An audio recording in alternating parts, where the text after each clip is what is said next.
Capital Cultural apresenta o audiolivro do Dossiê 12, Roda de Capoeira e Ofício dos Mestres de Capoeira.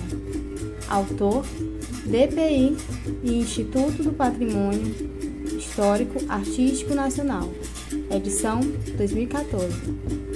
Narração, Jéssica Oliveira. Com objetivos educacionais e de acessibilidade do conteúdo.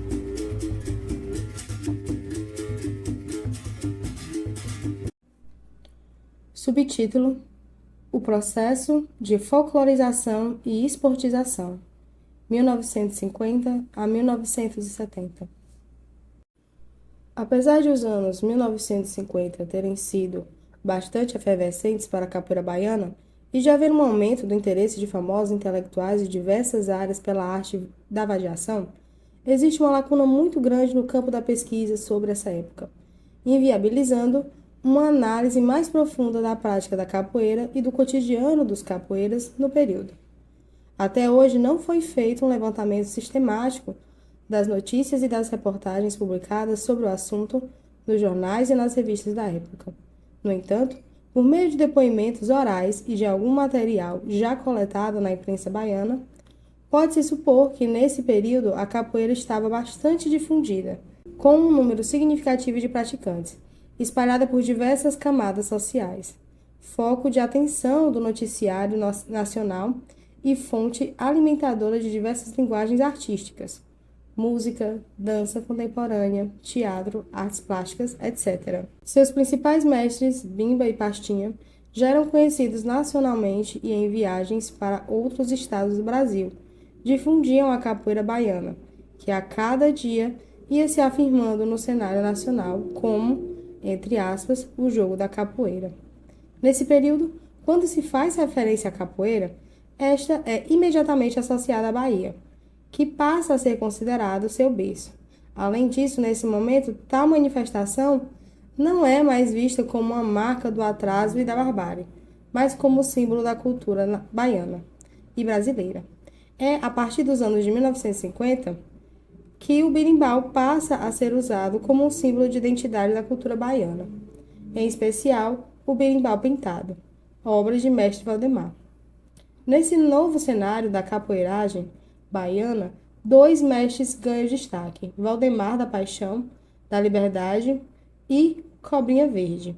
Suas academias de capoeira Angola, no final dos anos de 1940 e ao longo de toda a década de 1950, desempenharam um papel relevante na história da capoeira da Bahia. Suas rodas domingueiras, localizadas respectivamente na Liberdade e no Chame-Chame, além de reunir famosos capoeiristas da época, com Bimba, Traíra, Nagé, Onça Preta, Cabelo Bom, Braulio, Bugalho e muitos outros, também atuaram na formação de uma nova geração de capoeiristas que teve um papel importante nos anos de 1960 e 1970. As academias desses mestres se estabeleceram nos bairros periféricos de Salvador e, dessa maneira, serviram como agências culturais capazes de agregar em torno desse meio de diversão, tanto os habitantes do local como as pessoas de fora e até estrangeiros atraídos pela fama dos grandes mestres. É preciso acrescentar que a Academia de Valdemar, no bairro da Liberdade, foi considerada um dos principais pontos de capoeira nos anos de 1950 e serviu de local de observação para os estudiosos de diversas áreas, como a museóloga Eunice Catunda, o fotógrafo Pierre Verger, o artista plástico Caribé, o romancista Jorge Amado, o escultor Mário Cravo, o cineasta Alexandre Robato, diretor do filme Vadiação, de 1950, atraídos pela excelência da capoeira ali jogada. Parte da história da academia encontra-se no livro de Fred Abel, chamado Barracão de Valdemar, nome pelo qual ficou conhecido esse espaço. Da mesma forma que nos anos 1950, a capoeiragem baiana nos anos de 1960 e 1970 não foi alvo de investigação, embora se saiba de antemão que existe uma grande documentação sobre aquelas duas décadas, como provou Raimundo Alves de Almeida, o mestre Itapuã. Tomado o referido período da capoeira baiana como referência, Ele reuniu material basicamente composto de notícias de jornais e revistas, livros, artigos, anais de congresso publicados na Bahia e no Brasil. Entre as notícias deve-se destacar um importante evento, o Festival de Artes Negras, realizado em 1960 em Dakar, capital do Senegal. Mestre Pastinha liderou o grupo de capoeira Angola nesse festival, que ficou registrado na memória da capoeira como um episódio emblemático, principalmente por ligar a capoeira à África. Na década de 1960, a fama de Pastinha e Bimba continua em ascensão. Suas academias funcionam com grande vitalidade. Já as academias do mestre Valdemar e Cobrinha Verde e tantas outras localizadas na periferia de Salvador estão em decadência entre os anos de 1960 e 1970. Dois momentos devem ser mencionados, exatamente porque influenciaram profundamente o rumo da capoeira baiana. O primeiro foi o início do processo de esportização da capoeira, homologado em 1972 pelo Conselho Nacional de Desportos, CND, que submeteu a prática da capoeira às regras do pugilismo, datando daí a realização dos campeonatos nacionais, as tentativas de unificação da capoeira, no sentido de eliminar as distinções entre as capoeiras Angola e regional. E ainda os treinamentos voltados para fazer do capoeirista um atleta, e a simplificação dos ritos que não se adequam às práticas esportivas. Essa tendência esportiva fomenta a vigência de sistemas de graduação e tentativas de criação de uma nomenclatura também unificada. Enquanto algumas academias, principalmente de regional e algumas de Angola, ajustaram-se às exigências de uma prática esportiva, outras, mais tradicionais, tanto Angola quanto regional, não se adaptaram e ficaram à margem desse processo. O segundo está relacionado ao processo de folclorização da cultura negra na Bahia, associada ao crescimento da indústria turística em Salvador, que, nos anos de 1960 e 1970, introduz no repertório de atrações para a sua clientela. Além das belezas naturais, dos monumentos e do barroco das igrejas, as manifestações da cultura negra, principalmente o candomblé, a capoeira e o samba. As demandas provenientes desse novo contexto tiveram um forte impacto nas academias de capoeira.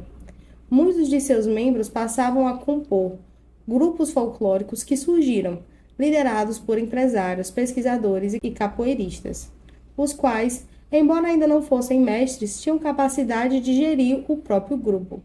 Nos anos de 1960 e 1970, dois mestres de capoeira, Canjiquinha e Caiçara, surgem como figuras importantes no universo da capoeira baiana, ambos mostrando capacidade de se ajustar diretamente às novas exigências do folclore, estilizando as manifestações e, no caso, da capoeira, transformando o jogo/ritual em show.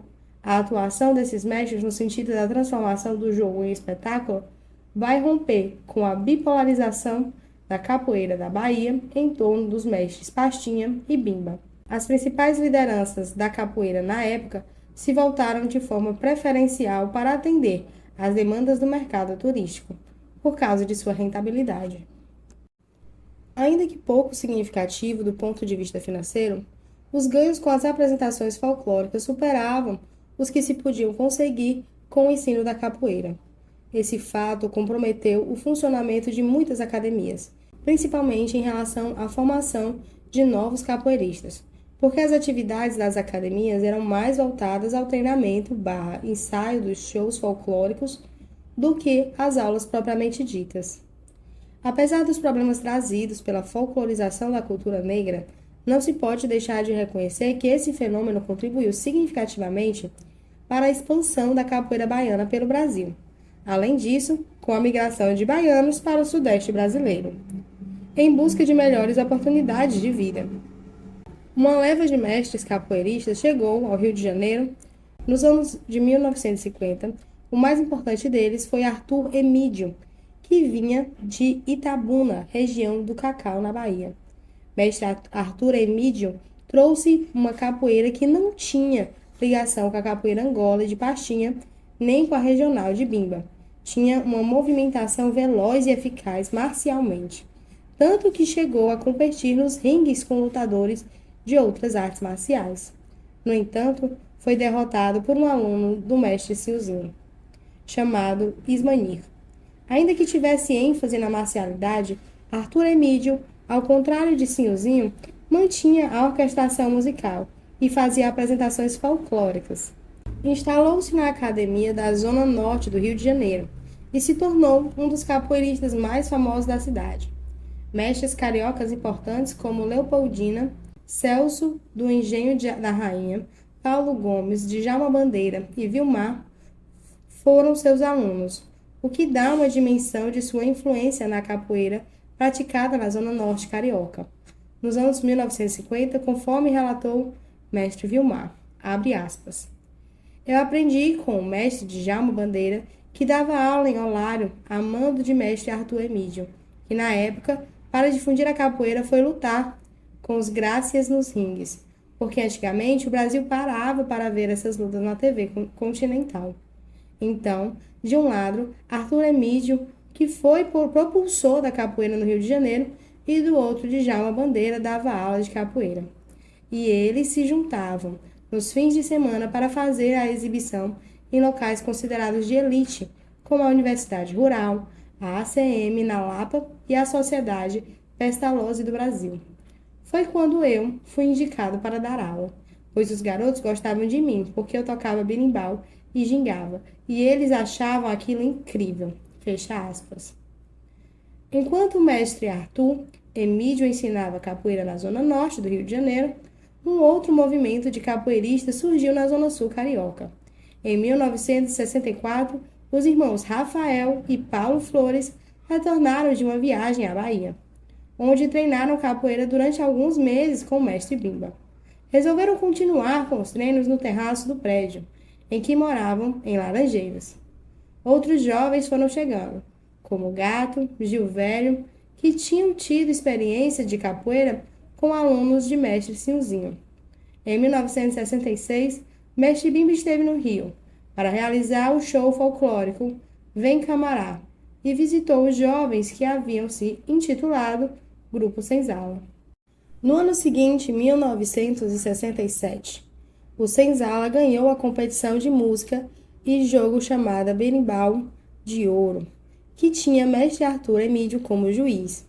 O grupo da Zona Sul carioca também venceu nos 2 anos seguintes e alcançou enorme sucesso entre a juventude da cidade.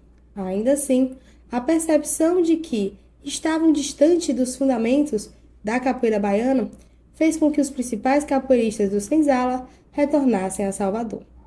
Abre aspas. Visitando e treinando em diferentes academias, participando das mais tradicionais rodas de capoeira Angola. Fecha aspas. Devido a essas experiências entre os dois estilos, o Senzala não se definiu por nenhum deles. Manteve os ensinamentos de Bimba com os movimentos e instrumentos da capoeira Angola. Também foram muito influenciados pelas artes marciais japonesas, principalmente o karatê. No entanto, os alunos de mestre Bimba não foram os únicos a criar um novo estilo baseados em seus ensinamentos, visando a uma ênfase na esportização, em contraste com a folclorização a que era associada a capoeira baiana. O principal exemplo foi Carlos Sena, de acordo com Matias Rohrer Assunção, abre aspas. Nascido em Salvador, ele começou a treinar com Bimba em 1949. Ele se tornou um dos melhores alunos do mestre e diretor de sua academia em 1954. Ainda em 1955, ele decidiu abrir sua própria escola, chamada Senavox, e a ensinar uma capoeira diferente, mais estilizada. O que distinguia Sena era a sua crítica à, abre aspas, estagnação do folclorismo cultural, fecha aspas, das exibições de capoeira e seu esforço para esportizar a capoeira. Ele criou um elaborado sistema de regulamentações formais, que supostamente regraria treinos e rodas. Sena, entre outros, proclamou ter inventado o sistema de codas e sistematicamente utilizava uma saudação para a capoeira. Salve, entre aspas. As regras inventadas por ele agradaram às forças armadas e simpatizantes do regime militar.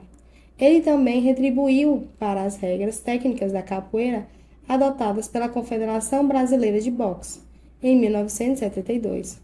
Durante os anos de 1960, Senna foi frequentemente considerado representante de um novo estilo, diferente da capoeira Angola e regional, usualmente chamado de capoeira estilizada ou Senavox. Fecha aspas. Apesar do sucesso inicial e de sua boa conexão com os militares, a Senavox não prosperou.